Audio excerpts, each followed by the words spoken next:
नमस्कार, स्वागत है आपका महाराष्ट्र भूमि न्यूज में। मैं साहिल दुबे।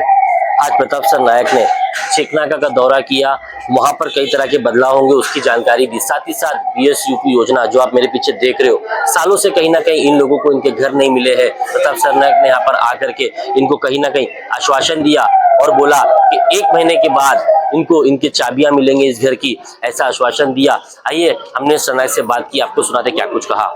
नहीं लेता हूं, मगर ये हकीकत है कि इसके पहले जिन लोगों को लाभार्थी दिखाते हुए उन्होंने चाबियां प्रदान की थी, उसमें से करीबन 30% लोग जो है वो बोगस लाभार्थी है। और उस तरह से कॉरपोरेशन ने और पुलिस ने जो इंक्वायरी की थी उसमें भी कुछ चीज़ें जो है वो आई है। वो रिपोर्ट जो है राज्य शासन के पास भेजा है और मैंने राज्य शासन के प्रमुख के तौर पे मुख्यमंत्री श्री देवेंद्र फडणवीस, उप मुख्यमंत्री श्री एकनाथ शिंदे साहब को निवेदन दिया कि ओरिजिनल एक भी लाभार्थी अगर झूठा होगा तो चलेगा नहीं।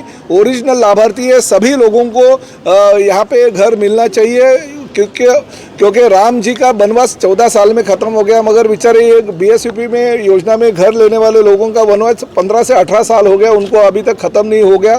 तो अगले महीने में उनका वनवास ख़त्म हो जाएगा, उनको घर की चाबियाँ मिलेगी। ओसी ऑक्यूपेशन सर्टिफिकेट जो है वो ऑक्यूपेशन सर्टिफिकेट तुरंत अभी देने के लिए शिंदे साहब कुछ ऑक्यूपेशन सर्टिफिकेट देने के लिए कहा है, ताकि उनको बाकी की सुविधाएं मिल जाएगी।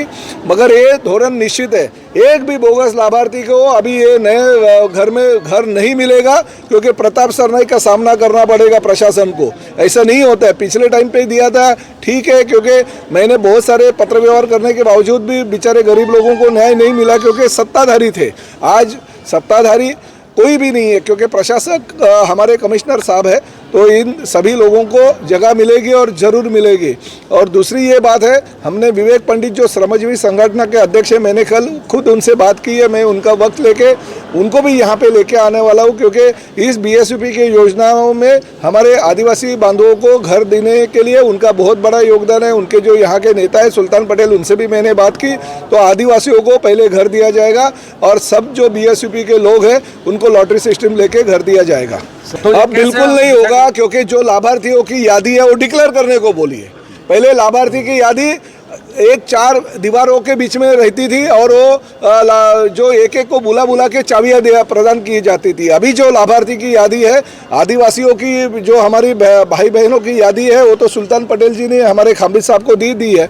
बाकी के लाभार्थियों की यादी डिक्लेयर करनी चाहिए और डिक्लेयर करके वो ओरिजिनल लाभार्थी है कि नहीं तुरंत पता चलेगा। और वो डिक्लेयर करके फिर माननीय मुख्यमंत्री, उप मुख्यमंत्री और साथ ही में इस परिसर का विधायक होने के नाते मैं और हमारे विवेक भाऊ पंडित यहाँ पे हाजिर हो गए और उनके माध्यम से सर सरनाईक सर आके गए हैं बीएसयूपी योजना के संबंध में, उन्होंने दौरा किया है, क्या कहेंगे? सर ऐसा है, सरनाईक साहब ये सब चीज़ों के लिए बहुत पॉजिटिव रहे हमेशा।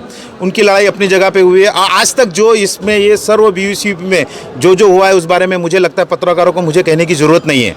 कौन इसके पीछे कलाकार रहा, क्या रहा, कैसे रहे, और उन्होंने जो भूमिका निभाई। उनके लोगों ने बोला हमने 20 करोड़ रुपया दे दिया, हमने ये कर दिया, वो कर दिया, कहाँ है? कुछ नहीं दिखता है।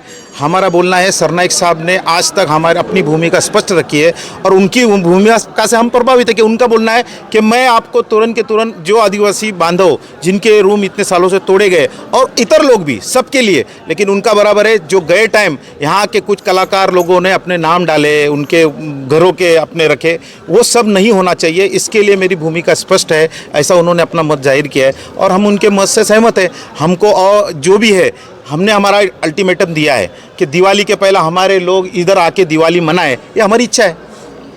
सर दिवाली तक अगर नहीं हुआ तो आप लोग क्या रुक लेंगे? दिवाली तक नहीं होगा ये विषय ही नहीं है। जो हमारे को राज्य घटने ने, संविधान ने जो हमको अधिकार दिया है, वो अधिकार बजाने के लिए हम हमारे लोगों को लेके इधर आके दिवाली मनाने वाले हैं। हम दिवाली का फराळ इधर के ही किचन में बनाएंगे।